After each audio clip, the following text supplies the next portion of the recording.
Nannyberries, or sheepberry. Viburnum lentigo is a small tree, which actually can get up to 9 meters in height, and it can grow to 5 meters wide. That would be about 30 feet tall and I think 15 feet wide. Anyway, this is a beautiful tree that produces white flowers in the spring, usually May and June. Come September, October, the berries start to ripen,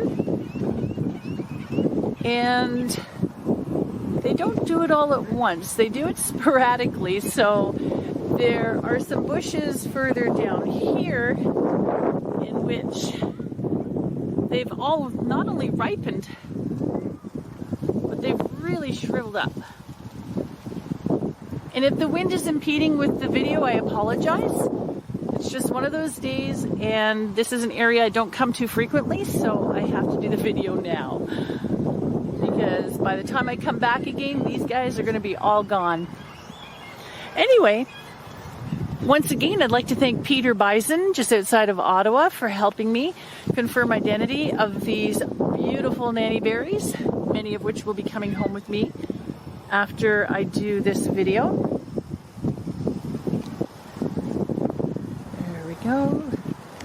It's going to be very difficult to zoom in when they are moving around like crazy with the wind.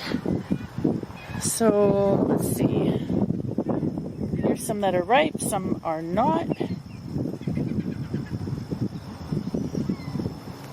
Okay, so now depending on where you live, historically these have been known as sheepberry because when overripe, they were said to bear the odor of the wool of wet sheep.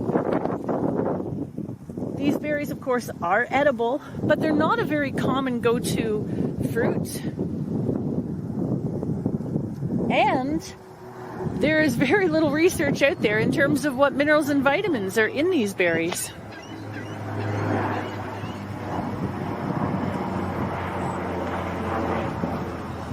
Now, one thing is for sure. These berries do contain fiber, and they contain proteins, flavonoids, and when they're ripe, I would suspect that the skin of these berries contain proanthocyanidins, and that's basically based upon my research, but that is based on my research only. So I'm not saying for sure that that's what the skins of these berries have. But one thing is for sure, the pigment of the dark berries do contain anthocyanidins. And that's a type of phytochemical that's been shown to have significant disease-fighting, cell-protecting, antioxidant capabilities. The fruit can be eaten raw, and they can be used cooked. They can be used dried or frozen. So you can gather them and bring them out of the freezer in January. Medicinally, these have been used by First Nations peoples for countless years. The bark has been used as an antispasmodic, which helps with muscle spasms and cramping. An infusion of the leaves have been used in the treatment of measles, as well as with painful, burning urination. As an effective diuretic, nannyberry leaves act on the kidneys to help promote the regular flow of urine. But I wouldn't be using these leaves. I'd be using the very young leaves. And that won't be until next year. Like all plants, when using medicinally, please seek the advice of a qualified health professional.